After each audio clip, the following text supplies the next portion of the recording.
Proyektlar juda ham boshqacha joyga kelganmiz. Ya'ni 6-mikrorayonda joylashgan 4 qavatli domda 4-qavatda joylashgan 2 xonali, lekin 3 xonaga aylantirilgan joyga kelganmiz. Proyekt juda ham boshqacha ekan. Hozir ko'rsataman. Mana ko'rishingiz mumkin. Sanuzullarimiz bu tarafda bitta xona, bu tarafda zal, bu tarafda esa yana ikkinchi xonamiz. Endi xonalarni ko'rsatadigan bo'lsam, qarang. Birinchi xonamiz hamma narsasi, ya'ni natijali bo'lib, hamma narsasi ajoyib qilib, ya'ni remontlar qilingan, yevro remont qilingan. Ko'rishingiz mumkin. Tayyor uy izlaganlar bu videoni jo'natib qo'yasizlar, qarang. Endi bu tarafda oshxona, ya'ni balkonimiz, katta balkon. Katta balkonda oshxona sifatida foydalanishgan ekan. Oshxonamizni ko'rishingiz mumkin. Hamma narsasi ajoyib. Remont qilingan. Bu uyimiz sotiladi, ikkilamchiga ham bo'ladi, lekin naqdga bo'lsa, sanuzullarni ko'rsatib o'tib ketay. Mana sanuzullari juda ham chiroyli qilib qilingan.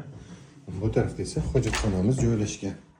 Bu yerda kirib kelaverishda to'g'rida endi oshxona bo'lgan, oshxonani bitta xona sifatida, ya'ni detskiy xona sifatida foydalansangiz bo'ladigan qilib qo'yibdi. Mana shu joyimiz sotiladi. Narxiga keladigan bo'lsak, narxini $31,000 deyishyapti. Srochniga, ya'ni kelishtirib beradi. Naqd bo'lsa arzongina qilib beraman deyapti. Ikkilamchiga ham chiqadi, lekin naqd bo'lsa juda ham arzon qilib beraman deyapti. Ana shunday uy izlab yurganlarga bemalol jo'natib qo'ysalaring bo'ladi.